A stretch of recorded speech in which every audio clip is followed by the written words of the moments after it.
이거는 이제 부분만 바꾸는 거니까 남아있는 부분은 성해야 되는 거죠. 그러니까 일단은 목발을 안 쓴다는 거예요. 그래서 그 어떻게 좀 생활이나 업무의 복귀가 좀 빠를 수 있다는 게 이 치료의 장점이기도 해서 각 변형이 꽤 심해도 그래도 결과가 나쁘지 않고, 예. 그리고 연세가 뭐 80대라 하시더라도 그래도 뭐 사실 인공관절에 비해서는 뭐 결과가 썩 나쁘지 않고, 어르신들 같은 경우는 특히 치료가 작기 때문에 어떤 치료를 반드시 해야만 하는 상황이라면 이왕이면 좀 작은 치료가 더 안전하다는 거죠. 그래서 요즘에는 어르신들이 이 치료에 그 건강에 미치는 영향이 좀 적은 것 때문에 예전에는 뭐 주로는 50대에 많이 했던 치료거든요.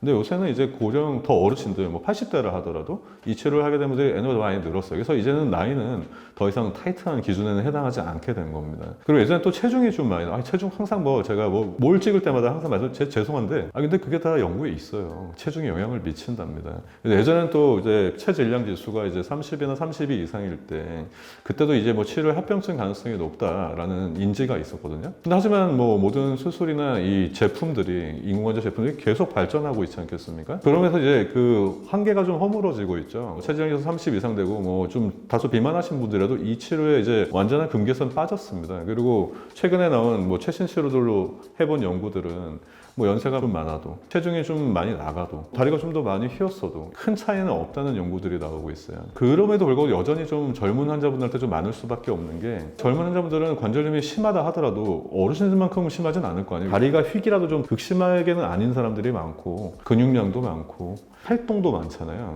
아무래도 그 전체 인공관절은 무릎 전체를 기계로 바꾸다 보니까 55세 이하의 환자들은 그 이상의 연령대보다 전체 인공관절의 만족도가 다소 낮다고 합니다. 왜냐면은 좋은 치료이고 안 낫는 거는 아닌데 완전히 만족스러운 상태를 기대를 하신다 그러면은 자연스럽지 않은 면이 있을 가능성이 많죠. 무릎 전체의 구조가 바뀌는 거니까요. 이거는 이제 무릎의 3분의 2는 자기 무릎인 거잖아요. 그래서 이제 사실은 자기 연골이 살아있는 부분이 인공관절 바뀐 부분보다 더 많은 거죠. 그만큼 더 자연스러울 걸 거의 당연히 기대할 수 있거든요. 활동이 자연스럽다는 장점도 있어요. 근데 이제 그거가 문제죠. 수명 얘기가 나올 수밖에 없거든요. 이건 기계니까. 물론 이제 요즘에 최신형 부분 인공관절들은 한 20년을 내다봐도 한 거의 80% 이상은 망가지지 않고 살아남아 있을 거라는 통계는 있습니다만, 지금 현재 20대 환자분, 50대 환자이시라면 그럼 70대 재수술하게 될 가능성이 거의 한 10% 20% 되면 그건 낮은 확률은 아닌 거예요. 정말로. 뭐 의사가 아무리 최고의 수술을 해냈고 환자가 아주 많이 노력해서 최고의 제어를 해냈다 하더라도 어쨌든 계속 활동을 하니까 뭐 다를 수는 있는 거거든요. 근데 그렇다면 생각해 볼 수 있죠. 재수술을 하게 될지도 몰라요. 재수술을 했으면 보통 있던 기존의 인공관절을 제거하고 보통 더 큰 거를 넣게 되거든요. 그렇다면은 처음에 치료가 작아야 나중에 재수술 설사 하게 되더라도 나중에 재수술도 작아질 수 있는 거죠. 부분 인공관절이 뭐 오래 쓰셔가지고 옛날 제품 하신 분들이 이제 망가져서 온 분들 저는 있거든요. 제 환자 중에서는 아직은 없는 것 같은데, 이게 달아서 재수술 하신 분이. 그래도 예전에 제가 이제 수술을 시작하기 전에 제가 어릴 때 수술하신 분들이 있을 거 아니에요.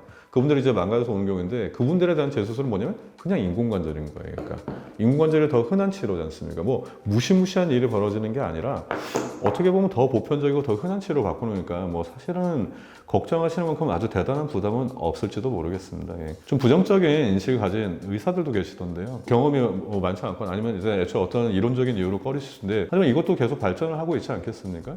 그래서 뭐 그 부정적인 인식은 인식인 거고요. 숫자는 숫자잖아요. 숫자가 이 치료는 뭐 썩 괜찮은 옵션이란 거를 뭐 말해주고 있어요. 그래서 뭐 이 치료에 대한 어떤 권유를 받거나 아니면 본인이 젊은데 너무 막 중증에 다니면서 막 뭐 수술을 해야 된다는데 고민이 되거나 했을 때 이 부분 인공관절도 좋은 옵션이 될 수 있다는 거는 말씀드리겠고, 그리고 어르신들에 있어서도 이게 치료가 작은 이점 때문에 좀 덜 위험한 치료가 될 수 있다. 이거를 사실 뭐 익숙하다 할 만큼 많이 하신 분들은 사실 그렇게는 아직은 많지 않은 것 같아요. 그래서 컨텐츠도 부족한 것 같길래, 그래서 저희가 그래도 어느 정도의 경험이 축적되어 있는 병원으로서 어떤 정보를 전달해 드리고자 오늘 이 주제로 말씀을 드렸습니다. 다음에 더욱더 유익한 내용으로 찾아뵙겠습니다. 감사합니다.